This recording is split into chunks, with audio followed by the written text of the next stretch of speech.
Natapos na ang palabas na Batang Kwapo at ngayon ay sisimulan na natin ang pagtalakay sa House of Lies. Para sa mga nais manood, huwag kalimutang mag-subscribe sa aming Cinema Insight English channel at patuloy na suportahan kami. Maraming salamat.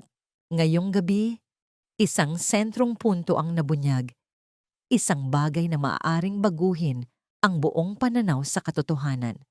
Paano kung ang pinakainaakusahan ay siya palang pinakawalang sala? At paano kung ang tunay na nagsunog ay nakatayo lamang sa tabi, tahimik na nanonood, habang ang iba ay nasusunog sa maling paratang? Ito ay isang laro kung saan bawat tingin, bawat katahimikan ay may dalang kahulugan. Noong gabing iyon, sa gitna ng kaguluhan ng apoy, mabilis na lumitaw ang isang pangalan, Yoli. Ngunit bakit siya? Ano ang nakita nila? O ano ang nais nilang makita? Pansinin ang reaksyon ni Yoli, hindi galit, hindi agarang pagtanggi, kundi takot. Isang takot na hindi lamang para sa sarili, kundi may mas malalim na pinagmumulan, isang nakatagong pangamba. Takot ba yon ng isang kriminal? O ng isang taong alam na siya'y pinaparatangan ng walang sala? At nang siya'y pinigilan, sinabihan, "Stay like a good dog." Bakit ganong tono? Matagal nang galit ba ang sumabog o pagtatakip sa isang bagay na kapag nabunyag ay guguhuin ang lahat? Kung ikaw ay may sala, gugustuhin mo bang pumunta sa ospital, magsalita, ibunyag ang katotohanan, o tatakas ka? Ngunit si Yoli ay nais pumunta sa ospital. May hawak siyang isang bagay, may nais siyang sabihin. Kung wala siyang alam, bakit siya pinigilan? Habang ang pamilya ay nag-aalala para kay Jasmine, kumalat ang isa pang tensyon. Ang pagkawala ni Yoli.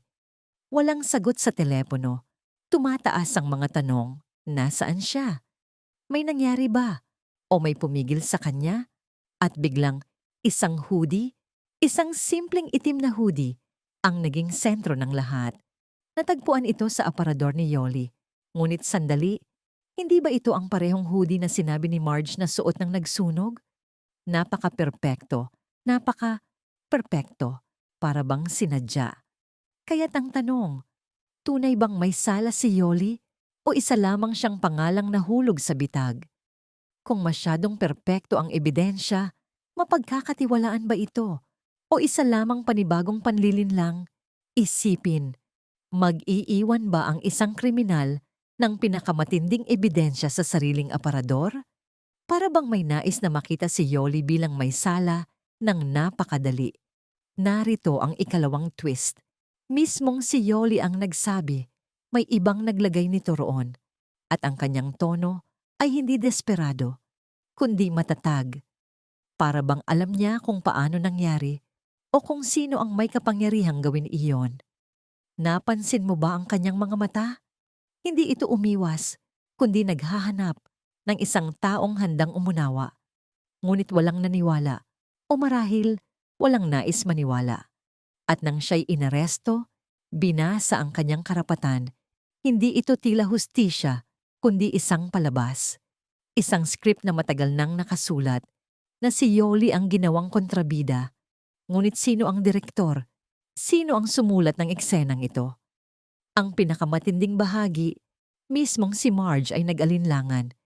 Naisip niya kung bakit iiwan ni Yoli ang hoodie sa sariling aparador kung siya'y tunay na may sala.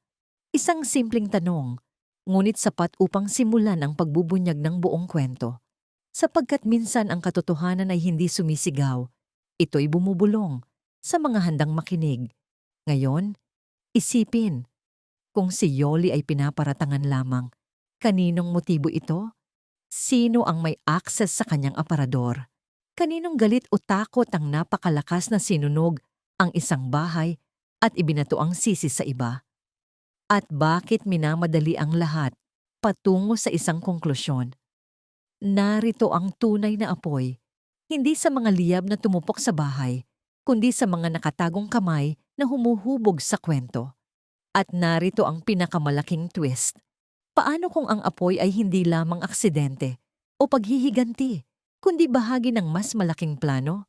Isang planong dinisenyo upang itago ang isang lihim. Isang lihim na sapat na makagiba ng buong pamilya. At marahil, may nakita si Yoli na hindi niya dapat makita.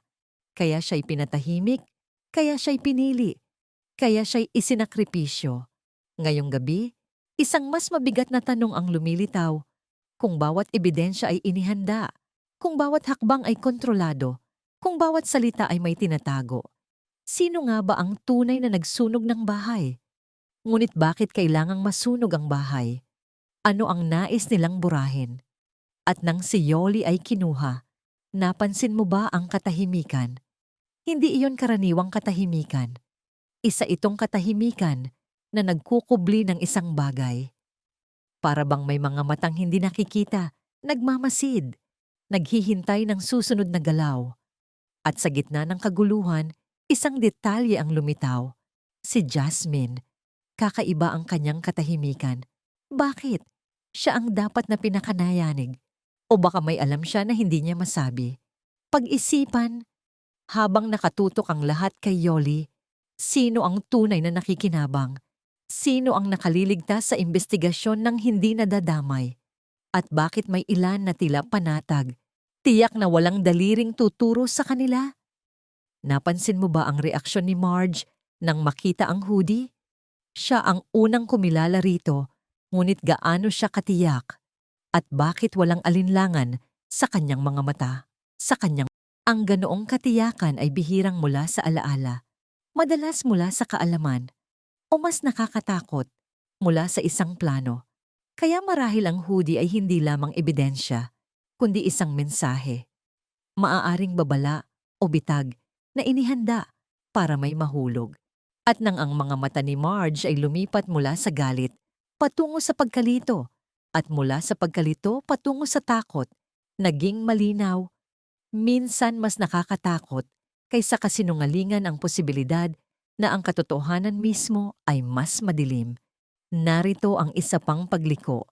Tandaan ang sinabi ni Yoli bago siya kinuha. You must know the truth. Ngunit hindi niya natapos. Bakit?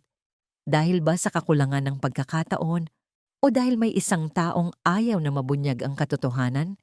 At kung may ayaw, sino yon? Balikan ang eksena, ang aparador, ang hoodie, ang mabilis na pagkakadiskubre. Lahat ay tila minadali, inayos. Kaya sino ang nagmamadali? Sino ang kumukontrol sa oras, sa mga hakbang, sa mga eksena? At ang pinakanakakakilabot na posibilidad?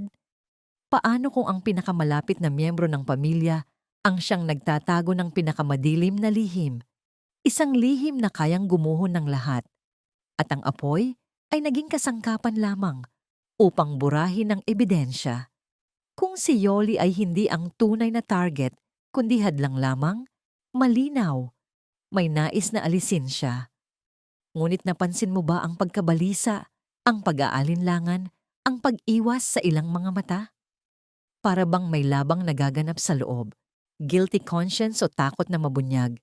Habang lumalalim ang gabi, lalong nagiging malinaw.